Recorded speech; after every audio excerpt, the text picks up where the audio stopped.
All right, Scott. So, what types of resources and individuals are we trying to draw to the community, and what have you seen that evolve from, not just with you and I, but over the course of the few years you've been thinking about it, and what it ended up becoming, and what it's becoming with our new registrants that are about ready to sort of become part of the community as Sure. well.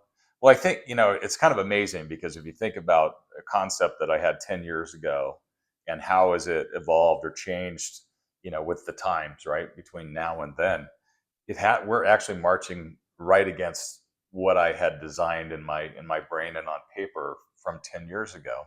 And I think the reason for that is that 10 years ago, as a business owner and a business operator and an executive at some point as well, through that period, I saw the need to for what I needed, right? So this wasn't I'm going to see a gap in the market, I'm going to figure out how to sell into the gap. This was, I need this as a business owner, as a business operator. I need the ability to bring expertise in, and I can't afford to have, 10 different disciplines on the shelf for part-time work Yeah, at a full-time salary. yeah, And so the concept really started back then is how do you build a community of expertise? And then you started looking at the number of people that were coming out of corporate America that were either just done, right? Stick a fork in me, I'm done, I'm tired of the corporate hassle, or I'm going to retire early. I've had a successful career, but I still need to keep my brain active. I still want to do some things. So whether that's 10 hours a week or 10 hours a day, that's up to you, right? Building your balance in your life is your side of the equation in the community. But for the business side of it, really having that ability to build a community of strength that you can simply tap, right? I mean, it's I'm going to download an app to be able to build a picture or a PowerPoint, and I'm only going to use that when I need it. That's the type of approach that we have, is that expertise always on the shelf, always ready, always up to date, and you decide when and where you want to deploy that resource, right? And it's such a powerful model when businesses think about it, and they're still trying to figure it out, because one of the scary things is when you're running a business is, I don't want to spend money I don't have to spend, right? And what if I get a bad resource? What if I make a mishire? All that goes away with the fractional exec model. I mean, you can literally bring a fractional exec in and you can say, help me refine my strategy.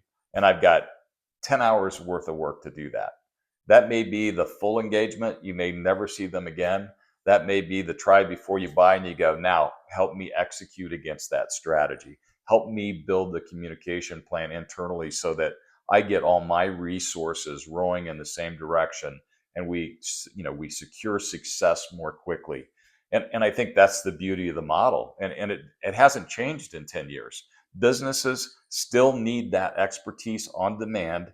They still need help to navigate, whether it's strategy or execution. They need them both. yeah, yeah. And if you can have somebody that isn't caught up in the daily climbing the ladder or the politics, and if you said it wrong to this person, if they can operate above that level or outside that level, that is a powerful tool for CEOs and leaders of companies.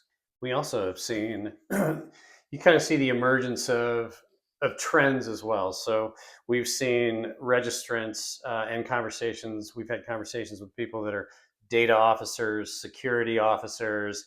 So those weren't necessarily pervasive in the C-suite 10 years ago, but now they are Absolutely. because the market dynamic has changed a bit. But your traditional financial officers, we've had a few CTO types, marketing officers. I'm probably missing a few, but in any case, we do have interest, and our bench is expanding to make sure that we have that diversity of service to bring to bear with expertise across the C-suite itself. So that is also one of the things that I think is really unique about the model.